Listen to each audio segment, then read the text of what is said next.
में बहुत बड़े पत्रकार, यूट्यूब पर, सोशल मीडिया पर वायरल शख्सियत है। आज हमें मिलाने आए हुए हैं अपने दोस्तों से, जो ऐसे शख्सियत से मिलाने चाह रहे हैं जो समाज सेवी भी है, साथ में गरीब बेटियां को शादी भी करवाते हैं। आइए जानते हैं कि अमित रंजन सर जी, मैं आपसे एक सवाल करना चाहता हूं कि कौन शख्सियत से आप मिलाना चाह रहे हैं जो साथ में समाज सेवी भी करते हैं और गरीब गुरुबा को मदद भी करते हैं। कहाँ तक की सच्चाई है उसके बारे में कुछ जानकारियाँ दीजिए। वीडियो कर देखिए, सबसे बड़ी बात ये होता है मित्र, मैं आपको उन शख्स से मिलवाने की कोशिश किया और मिला चुका हूँ आपको। जो मीडिया का जो कैमरा होता है ना, वो तब वहाँ तक पहुँचती है जब समय खत्म हो जाता है, समय बीत जाता है। जो आदमी होता क्या है, समाज सेवी होता क्या है, गरीबों को जो मदद करते हैं होता क्या है, ये हमारे मित्र भी हैं और हमारे बड़े भाई भी हैं। आप जान लीजिए इस बात को। इसका नाम है गोपेश गोहित। इधर देखिएगा, देखेंगे आप। जी। ये गोपेश गोहित हैं, गोपेश गोहित जी। और हमारे मित्र तो हैं ही और बड़े भाई भी हैं। अब सवाल आपका रहा समाज सेवी क्या होता है, सवाल है तो मेरी बात सुना जाए। पत्रकार बंधु, मैं पूर्व में पत्रकारिता करता था और करीब मैं 8 साल तक पत्रकारिता किया और 8 सालों का अनुभव मेरे अंदर भी है पत्रकारिता का। और दोस्त भी हमारे जानते हैं कि मैं किस प्रकार से पत्रकारिता किया। और बोलने की जरूरत नहीं है कि तमाम जनता भी इस बात को जानती है। बिल्कुल। आज जनता नहीं तो पत्रकार कहाँ, जनता नहीं तो मुखिया कहाँ, जनता नहीं तो समाज सेवी कहाँ, बिल्कुल। बच्चे नहीं तो शिक्षक कहाँ। जी। ये किस रूप से जो समाज सेवी करते हैं, लोकेशन जो इसको देखने को मिल रहा है कि मुझे नहीं लग रहा है कि बिहार के अंदर इस हिसाब से ऐसा लुक और ऐसा चेहरे हमें नजर आता है। देखिए, क्या कहना चाहेंगे आप? मैं ये बताना चाहूँगा, पहले तो मेरी बात सुना जाए आप गौर से, फिर मैं दृश्य भी आपको दिखाऊंगा किस जगह हम लोग उपस्थित हैं और किस जगह आपको लाया पत्रकार बंधु। आपका घर यहाँ से मुझे लगता है 60-70 किलोमीटर की दूरी पे होगी। बिल्कुल सही। 70 किलोमीटर से आपने यहाँ तक आने का कष्ट किया, सबसे पहले उसके लिए धन्यवाद। शुक्रिया। दोस्त की तरफ से भी, मैं अपनी तरफ से भी दे रहा हूँ, दोस्त भी आपको धन्यवाद करेंगे गोपेश जी। तो मैं आपको उस जगह लाया हूँ। ये समाज से भी इसलिए है बस, जो गरीबों का जो शादी होता है, जैसे जाति में होता है राम जी, मान लीजिए अति पिछड़ा जो होता है ना, राम हो गया, पासवान जी हो गए और साहू जी हो गए, तमाम जाति जो होते हैं, बिल्कुल उनकी शादी में वो जाते हैं। और इनके पास जो क्षमता होता है, इनके पास जो शैली है, इनके पास जो क्षमता है मतलब मदद करने का, उस हिसाब से मदद भी करते हैं।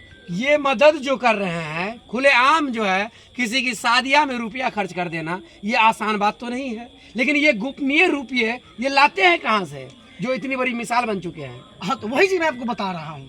लोगों के अंदर ये सवाल लगा कि मुखिया लड़ेंगे, विधायक लड़ेंगे, नेतगिरी करेंगे, इसलिए वो खर्चा करते जी। और पैसा लाते कहाँ से जी। सबसे बड़ी बात तो यह है पत्रकार बंधु की अभी तक शादी नहीं किया है। अरे तुरी, तो अजीब मामला है। पहला बात। जी। और दूसरी सवाल जरा दिखाएंगे, आप सहयोगी से बोलिए कि चारों तरफ दिखाएंगे।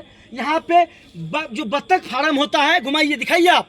ये बत्तख फार्म, बकरी फार्म खोले हुए हैं।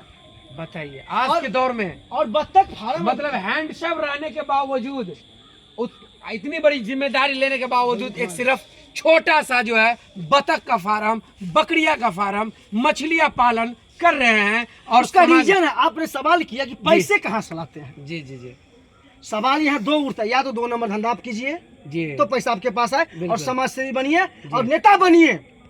लेकिन ये शख्स बकरी चढ़ा के, बत्तख पाल के, अंडा बेच के, कबूतर बेच के, मेरी बात सुना जाए आप गौर से, बिल्कुल, और मछली बेच के समाज सेवा करते हैं। उसका नाम है गोपेश गोहित। आप किसी से पता कर लीजिए समाज में। और ये कभी नहीं बोला मैं चुनाव लड़ूंगा, जनता इनको परेशान करके रखा है। ये कहीं ना कहीं दुर्भाग्य मानिए या सौभाग्य मानिए आप। बिल्कुल। इस पंचायत का दुर्भाग्य मानिए, जो मुखिया भी है वर्तमान में, और पिछले बार थे, उससे पिछले बार थे, उनका दुर्भाग्य आप मानिए और उनका सौभाग्य मानिए कि जनता उसका रही है। आप चुनाव लड़िए। उन्होंने कहा मेरे पास पैसे कहाँ है मैं चुनाव लड़ूं, मैं बकरी चलाता हूँ, बत्तख फार्म खोल के बैठा हूँ ताकि मैं लोगों का सेवा कर सकूं। जो मेरे पास क्षमता है, जो मेरे पास योग है, उसके हिसाब से मैं अपनी जगह ठीक हूँ। मेरा दोस्त है। पहला सवाल तो ये हो गया बॉस, पत्रकार बंधु मेरा दोस्त है। ये तो दोस्त और दोस्त के बीच हर दुख सुख की बातें होती है, बिल्कुल जो आप सोच नहीं सकते हैं। बिल्कुल। तो मैं अमित रंजन जी, मैं आपको कहना चाहूंगा कि सर की तरफ से क्या जो अमित जो बताए हैं वो कहाँ तक की सच्चाई, उसके बारे में कुछ जानकारियाँ बता देंगे हमारे चैनल के माध्यम से।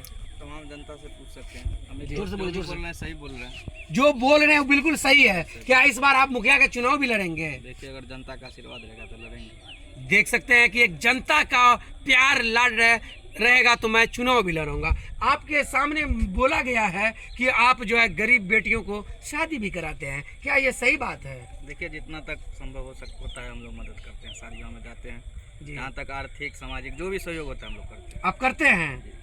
मैंने बताया आपको पत्रकार बंधु, ये गोपेश गोथा, ये अपना चेहरा मीडिया में नहीं चमकाना चाहते हैं। बिल्कुल, पहला बिल्कुल, बात वो है। जी, आप जी। देखे होंगे जो नया नया लड़का जो होता है हमारे समाज में, कहीं भी किसी भी जिला में मान लीजिए, उसको चुनाव लड़ना हो या ना हो भविष्य की बात है, अभी से लिखना स्टार्ट कर देंगे। चुनाव है 2026 में, जी जी जी। मिशन 2006 लिखेंगे क्या? सुन लीजिए फेसबुक पे, भावी मुखिया प्रत्याशी लिखने का ढंग नहीं है, भाभी लिखते हैं, भावी नहीं लिखते हैं, हाँ, हाँ। जो कि भावी होता है। जी, जी, एक जी। भाभी, हमारी आपकी जो भाभी होती है गाँव में, बिल्कुल, वो होती है। बिल्कुल, बिल्कुल। एक भावी होती है, जी। भावी मुखिया प्रत्याशी फलाना, हाँ। मिशन 2026। लेकिन आज तक आप इतिहास उल्टा के देखिए, कहीं भी आप नहीं देखे होंगे कि मिशन 2026 गोपेश गोथ मुखिया उम्मीदवार, आज तक नहीं आप देख सकते हैं। क्यों जानते हैं साहब? लेकिन इतनी बड़ी जिम्मेदारी कैसे ले ली है, उसके बारे में जानकारी दीजिए मुझे। साहब एक बात आप बताएंगे, जब समाज में गलतियां होती है, बार बार गलतियां होती है, लोग परेशान हो जाते हैं, इसी समाज में किसी बेटा का जन्म होता है, बिल्कुल बिल्कुल, ये बात किसी बेटा का जन्म होता है, किसी समाज सेवक का जन्म होता है, जिसके पास आर्थिक नहीं है, धन नहीं है, तो उन्होंने एक कदम उठाता है, बकरी चलाना, बत्तख फार्म खोलना, जैसे भी होता है। बिल्कुल, और लोगों में मदद, तस्वीर में दिखाइए इधर, ये पूरा इसमें बकरी चढ़ता है, बंजर, आप दिखाइए, हम दिखाइए मतलब आपको। बंजर एक जंगल कहा जाए इसको। जंगल में रह के लोगों बड़ी- को सेवा करते हैं।